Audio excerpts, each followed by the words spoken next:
présenter mes hommages les plus chaleureux à son Excellence, Monsieur le Président du Burkina Faso, Monsieur le Président Ibrahim Traoré. Remercier Monsieur le Premier ministre et tout son gouvernement pour l'accueil chaleureux qui nous a été réservé depuis notre arrivée. Lui transmettre les salutations de tout le peuple sénégalais,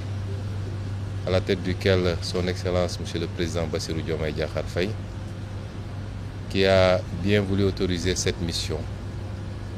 sur invitation de mon homologue du Burkina Faso pour deux objectifs. D'abord, une visite pour participer à la célébration d'un grand et digne fils de l'Afrique, d'un leader qui illumine depuis quelques décennies tous les combats patriotiques,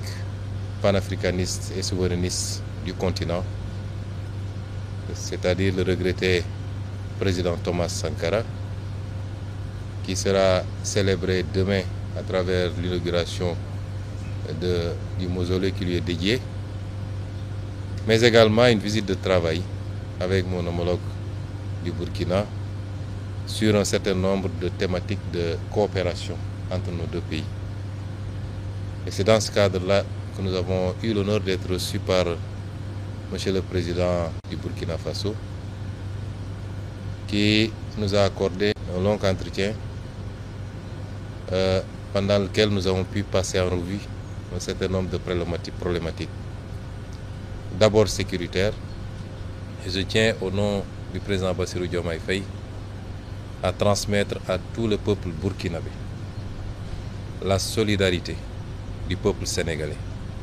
face à cette épreuve qui lui est imposée, qu'il n'a pas choisie, mais qui lui a été imposée. Transmettre un message de soutien absolu au président Traoré, à tout son gouvernement et au peuple burkinabé dans sa lutte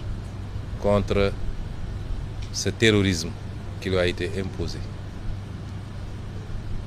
Envisager toute possibilité de collaboration et de soutien face à cette épreuve. Parce qu'il est illusoire de penser que lorsque le Burkina ou le Mali ou le Niger subissent cette épreuve, que ça restera simplement dans les frontières de ces pays. Nous savons tous que nos destins sont liés par l'histoire et par la géographie, et qu'aucun de nos pays ne peut être épargné par cette gangrène si elle continue à s'épancher à travers l'Afrique de l'Ouest. Et c'est pourquoi le Sénégal, au-delà de la manifestation de la solidarité, n'exclura aucune forme de collaboration pour soutenir nos frères dans cette épreuve. Dans le cadre bilatéral également, envisager la poursuite de cette collaboration qui est très riche déjà d'une vingtaine d'accords entre nos deux pays, mais une vingtaine d'autres accords qui sont aujourd'hui en cours de discussion et qu'il faudrait rapidement finaliser pour pouvoir renforcer la collaboration bilatérale, mais également la collaboration multilatérale dans le cadre de l'espace que nous partageons en commun. J'ai été très ravi d'écouter le président Traoré pendant de longues minutes nous exposer un peu la situation, mais également nous faire étalage de la résilience du peuple burkinabé face à cette épreuve. Réitérer son ouverture et celle du Burkina Faso à rester un facteur d'unité africaine, d'unité dans la sous-région, un facteur d'ouverture dans la collaboration à la fois économique et sécuritaire, parce que j'ai tendance à dire que ce continent n'a que ces deux défis.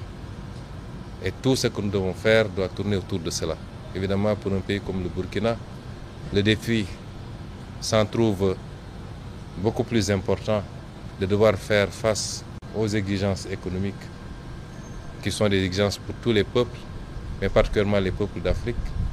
mais en même temps à devoir faire face à la crise sécuritaire qu'il vit. Ce qui est important, c'est l'ouverture que nous avons sentie, la disponibilité. Nous ne sommes plus dans un monde fermé, a fortiori dans une sous-région, Et nous le remercions pour cette écoute, cette attention, ce témoignage de solidarité, de fraternité avec le peuple sénégalais et avec son frère, le président Bassirou Diomaye Diakhar Faye. Et nous sortons de ce palais totalement satisfaits et réconfortés quant à l'avenir de la collaboration entre nos deux pays.